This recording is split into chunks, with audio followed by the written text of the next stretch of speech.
लोकमान्य तिलक का जन्म 23 यानी 23 जुलाई 1856 में हुआ था। 23 जुलाई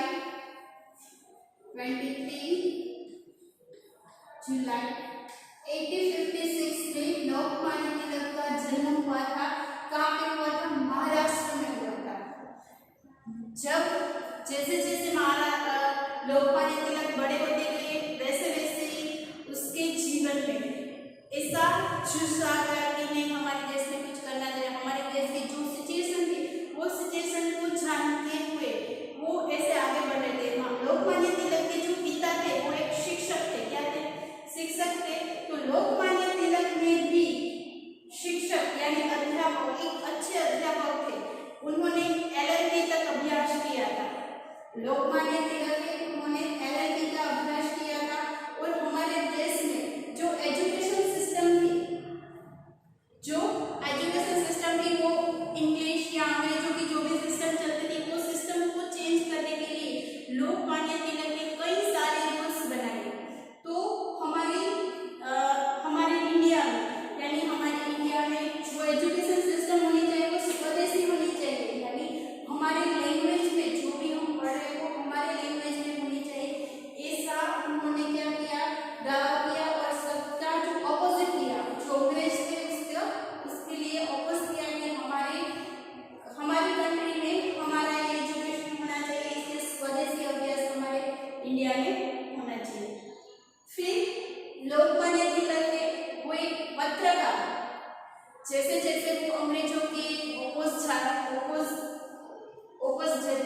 गए, इसलिए जैसे जैसे वो ओपोज करते गए लोकमान्य तिलक, तो वो सारा नोटिस करते थे कि यहाँ पे ये घटना हुई, यहाँ पे ये घटना हुई। तो उसको क्या बोलते हैं हम? जैसे कि मान लो कभी कि कहाँ पे स्ट्रॉम आई यानी ज्यादा बारिश आई, तो हमें ज्यादा बारिश की इंफॉर्मेशन कौन देता है? न्यूज अगर हम देखते हैं तो रिपोर्टर देते हैं। तो इस तरह से लोकमान्य तिलक भी ऐसा ही काम करते थे कि अंग्रेज थे कुछ ना कुछ ऐसा काम करते हैं जो हमारे देशवासियों को खलल पहुंचाते थे, राइट? उसको मजबूर करते थे कई बातों के लिए। तो वो नोट डाउन करते थे और सबको इंफॉर्मेशन देते थे। इसलिए सब लोकमान्य तिलक को क्या बोलते थे? पत्रकार बोलते थे। क्या बोलते थे? पत्रकार बोलते थे।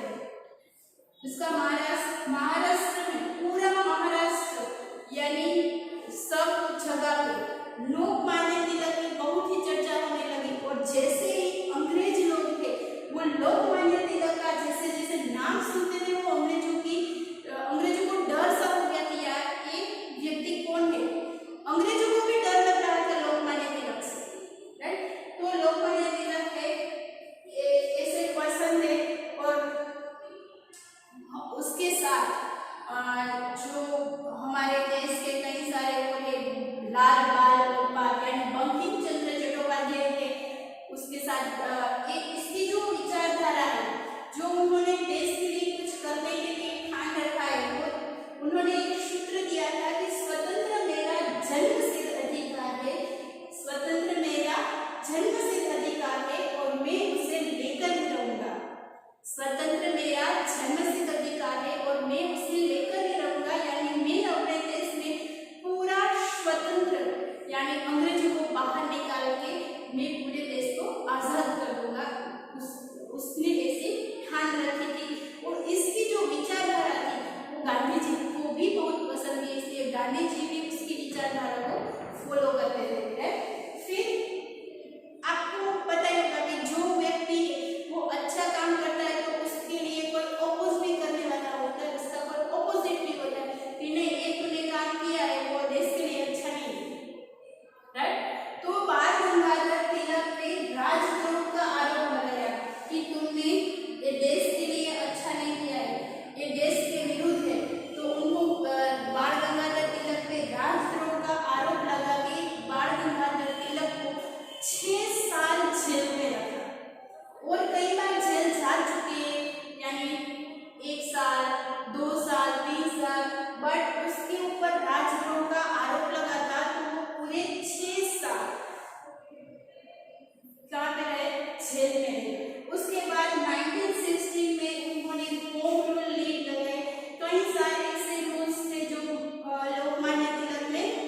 बनाए थे। लोकमान्य तिलक की जो भूमिका है वो हमारे देश में बहुत अच्छी यानी प्रशंसनीय है कि हम उसकी प्रशंसा कर सके। इसलिए लोकमान्य तिलक को हमारे देशवासी युग पुरुष के नाम से भी पहचानते हैं। कौन से नाम से पहचानते हैं? युग पुरुष के नाम से पहचानते हैं। तो ये है लोकमान्य तिलक। अब हम लोकमान्य तिलक की एक छोटी सी स्टोरी है वो हमारी बुक में देखते हैं। लेकिन हमारी बुक में क्या स्टोरी है कि एक लड़की है, उसको स्कूल में प्रोजेक्ट बनाने के लिए दिया है। उसको प्रोजेक्ट बनाने के लिए वो प्रोजेक्ट बना रही है लोकमान्य तिलक के बारे में। फिर उसकी मम्मा है वो बुला रही है, खाने के लिए बुला रही है, तो वो लड़की नहीं जा रही है। क्यों नहीं जा रही है? राइट, वो लड़की खाने को बुला रही है फिर भी नहीं जा रही कि नहीं मुझे प्रोजेक्ट बनाना है। बट फिर उसकी मम्मा ने बोला कि चलो मैं आपको बाद में बताऊंगी, अभी आप रख दो, मैं आपको प्रोजेक्ट बनाने में हेल्प करूंगी। ओके, तो उसकी मम्मा ने उसकी हेल्प की और हेल्प के साथ साथ उन्होंने बाल गंगाधर लोकमान्य तिलक के बारे में और भी कई सारी एक स्टोरी थी, जो एक घटना थी वो बताई है। तो वो जो घटना थी वो हम टेक्स्ट बुक के साथ देखेंगे। ओके, चलो इन टेक्स्ट बुक सच्चाई और देशभक्ति की भावना से भरे लोकमान्य तिलक 23 का जन्म 23 जुलाई 1857 में हुआ, 1856 में हुआ था। राइट, महाराष्ट्र के रत्नागिरी जिले के एक छोटे से गांव में हुआ था। यही तिलक बड़े होकर देश के महान स्वतंत्र सेनानी बने। छोटे से गांव में जन्म होने से कोई ऐसा नहीं कि महान नहीं बन सकता है, लेकिन लोकमान्य तिलक ने करके दिखाया कि एक छोटे से गांव में जन्मे हुए लोकमान्य तिलक बड़े होकर देश के महान स्वतंत्र सेनानी बन गए। एक दिन साक्षी चलते चलते अपना गृह कार्य कर रही थी। वह लोकमान्य तिलक के बारे में लिख रही थी। तभी माँ ने उसे आवाज लगाई कि बेटी हाथ मुंह धो लो, खाना लगा रही हूँ। ओके, फिर साक्षी ने कहा कि नहीं माँ, मुझे अभी भूख नहीं है, मैं बाद में खा लूंगी। और आज मुझे लोकमान्य तिलक के बारे में प्रोजेक्ट बनाना है, वो मैं वही लिख रही हूँ। स्कूल में से लोकमान्य तिलक का प्रोजेक्ट दिया गया है, तो लड़की को लोकमान्य तिलक के बारे में प्रोजेक्ट बना रही है, इसलिए वो बोल रही है कि मैं बाद में खाना खा लूंगी। पर क्या तुम लोकमान्य तिलक के बारे में जानती हो? उसकी माँ ने पूछा। छोटे बच्चे होंगे तो लोकमान्य तिलक के बारे में नहीं जानते होंगे, तो इसलिए इसकी माँ ने पूछा कि क्या तुम लोकमान्य तिलक के बारे में जानती हो? राइट, तो आज मैं अध्यापिका थे, आज मेरे जो टीचर्स थे उन्होंने बताया कि लोकमान्य तिलक है वो क्या है।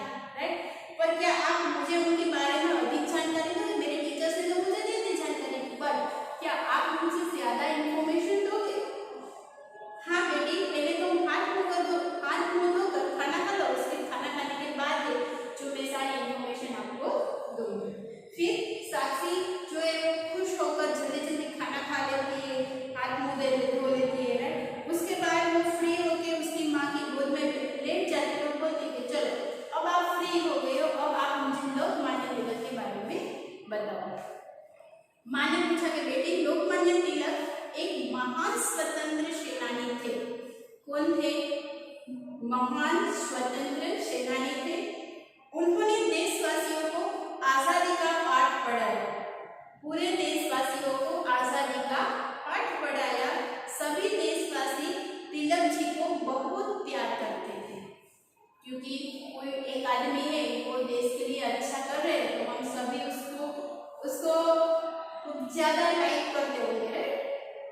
इसी कारण उन्हें लोकमान्य तिलक कहा जाता है। ये स्वतंत्र सेनानी होने के साथ साथ अच्छे अध्यापक और समाज सुधारक भी थे। ऐसा नहीं है कि वो स्वतंत्र सेनानी थे, स्वतंत्र सेनानी के साथ एक अच्छे शिक्षक भी थे और समाज को सुधारना भी चाहते थे, इसलिए समाज सुधारक भी थे। वे सदैव सत्य बोलते थे। क्या बोलते थे? सदैव सत्य बोलते थे। एक बार की बात है जब तिलक पाठशाला में पढ़ता था। जो लोकमान्य तिलक है वो पाठशाला में पढ़ता था।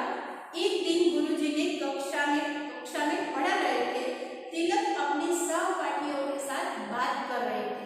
गुरुजी ने उन्हें बातें करते हुए देख लिया और किसको गुरुजी ने बातें करते हुए देख लिया। पाठ खत्म करने के बाद गुरुजी ने क्या पूछा? गुरुजी ने बाल गंगाधर तिलक यानी लोकमान्य तिलक को खड़ा किया और प्रश्न पूछा कि आप मुझे आंसर दो। तो लोकमान्य तिलक ने यानी बाल गंगाधर तिलक ने वो जो आंसर है वो सही दिया। फिर उसके जो सहपाठी थे वो सहपाठी के साथ जो लोकमान्य तिलक है वो बातें कर रहा था, तो सहपाठियों को पूछा कि आप मुझे प्रश्न के उत्तर दो। तो जो उसके सहपाठी थे वो उत्तर नहीं दे पाए और अपना शीश झुका कर वो नीचे शीश झुका कर ऐसे खड़े रह गए। फिर यह देखकर गुरुजी को क्रोध आ गया। वैसे ही बातें करते हो तो गुरुजी को क्रोध आ ही जाएगा, बिकॉज आपके पढ़ने में ध्यान तो होना चाहिए ना। तो गुरुजी को क्रोध आ गया और वो बोले कि यदि तुम कक्षा में बातें करोगे तो ये सारा पाठ कब सीखोगे, राइट? ये आपको याद कैसे रहेगा? फिर उन्होंने उसे कक्षा में खड़ा रहने की सजा दी, उसको पनिशमेंट दी कि आप बस खड़े रहो, राइट? फिर सहपाठी को दंड मिलता देखकर जो उसके बातें तो सब कर रहे थे, लेकिन तिलक को सारा क्वेश्चन चला दिया, तो उनके जो साथी मित्र थे उसको पनिशमेंट मिली। तो क्या हुआ कि ये देखकर बाल गंगाधर तिलक है उसको अच्छा नहीं लगा एंड तुरंत खड़े होकर बोले कि गुरुजी मैं भी बातें कर रहा था। गुरुजी ने हैरान होकर पूछा, फिर तुमने सभी प्रश्नों के उत्तर सही कैसे दिए? तुम बातें कर रहे थे लेकिन आपने जो क्वेश्चन के आंसर थे वो सही कैसे दिए? तिलक बोले, तिलक ने क्या आंसर दिया कि गुरुजी मुझे केवल एक बार सुनते ही सारा पाठ आ जाता है। एक बार मैंने सुन लिया, उसके बाद मैं सारे जो क्वेश्चन आंसर थे उसके आंसर में दे सकता हूँ। गुरुजी तिलक की बात सुनकर बहुत ही खुश हुए और समझाते हुए बोले कि बेटा मुझे तुम पर गर्व है। अगर आपकी बात अच्छी है, अगर तुमको आ गया, राइट, एक बार सुनते आ जाता है तो आपकी बात अच्छी है, मुझे आप पर गर्व भी है। बट आप बुद्धिमान होने का मतलब ये नहीं है कि हम कक्षा में दूसरे सहपाठियों को पढ़ने ना दें, उसकी पढ़ाई में बाधा दें, राइट? जो होशियार स्टूडेंट है वो बातें करते हैं तो इट्स ओके, चलो उसको तो आ जाता है, बट जिसको नहीं आता है उसको बातें नहीं करना है, उसको पढ़ाई में ध्यान रखना है और दूसरे की पढ़ाई में हमें बाधाएं नहीं डालनी है। हमें अपनी बुद्धिमानी प्रयोग सही दिशा में करना चाहिए। हमारे पास जो भी अक्लमंदी है हमें उसका उपयोग है वो सही जगह पे करना चाहिए। उन्होंने यह सुनकर, जो गुरुजी ने ये सारी बात बताई वो सुनकर लोकमान्य तिलक ने अपनी भूल स्वीकार करने की सॉरी सर मैं अभी नहीं करूँगा और अपनी गलती के लिए उन्हें क्षमा भी मांग ली। फिर उन्होंने ही देशवासियों को नारा दिया, बड़े होके देशवासियों को क्या नारा दिया? स्वतंत्र मेरा जन्मसिद्ध अधिकार है और मैं उसे लेकर रहूंगा, राइट? स्वतंत्र मेरा जन्मसिद्ध अधिकार है और मैं उसे लेकर रखूंगा।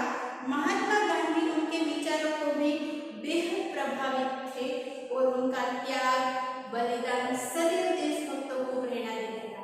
वो जो भी बोलते थे, जो भी प्रवचन देते थे, जो भी स्पीच देते थे वो पूरे देशवासी को बहुत ही अच्छी लगती थी और उसके जो विचार थे वो बहुत ही प्रशंसनीय थे।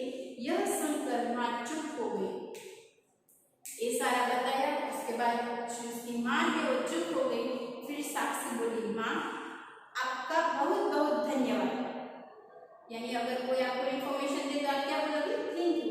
तो साक्षी ने भी अपनी माँ को बोला कि बहुत बहुत धन्यवाद, अब मैं अपना प्रोजेक्ट 6 में तैयारी करूंगी बिकॉज ऑफ मुझे इतनी सारी इन्फॉर्मेशन मिली है, तो मैं जो अपना प्रोजेक्ट है वो फटाफट से तैयार कर लूंगा। ओके, सो कैसी लगी हमारी स्टोरी लोकमान्य तिलक?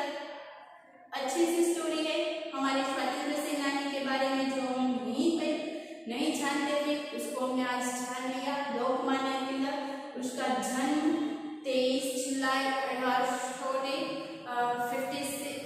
1856 में हुआ था, महाराष्ट्र में हुआ था। वो हमारे भारत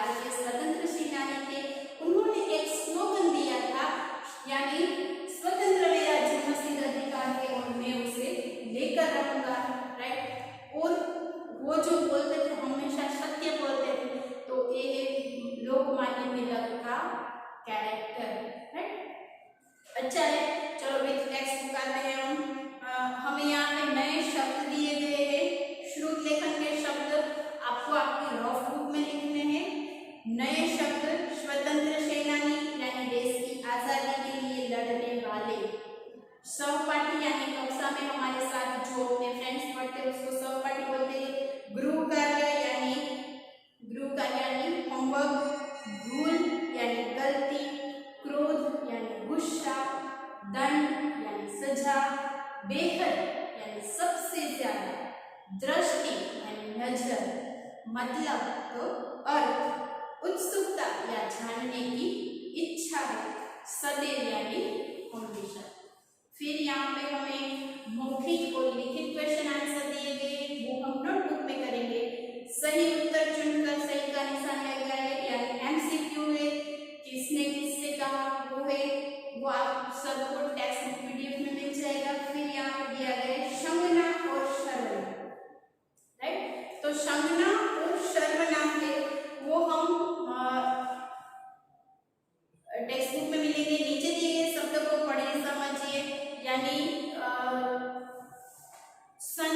संधि दिए गए, जैसे दो शब्द अलग दिए गए हैं, देश प्लस वासी, तो हम एक इसको एडिशन बीच में है वो निकाल देंगे और पूरा लिखेंगे देशवासी।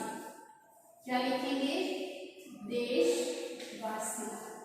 इसी तरह से हमें दिए गए वन प्लस वासी यानी वनवासी, पर्वतवासी और गांववासी। फिर हमें दिए गए नीचे दिए गए अनेक शब्दों के लिए एक शब्द चुनकर लिखिए। वो ही एक शब्दार्थी है, जहां पढ़ने जाते हैं उसको क्या बोलते हैं? पाठशाला। जहाँ पे साथ पढ़ने वाला है, जिसको जो हमारे साथ पढ़ने वाले हैं उसको हम क्या बोलेंगे? सहपाठी। स्वतंत्रता के लिए लड़ने वाला कौन है? स्वतंत्र सेनानी। सत्य बोलने वाला सत्यवादी और समाज का सुधार करने वाला समाज सुधारक। और नीचे पिक्चर दिए गए, वहां पे राइट और रॉन्ग का निशान करना है पिक्चर को देखकर।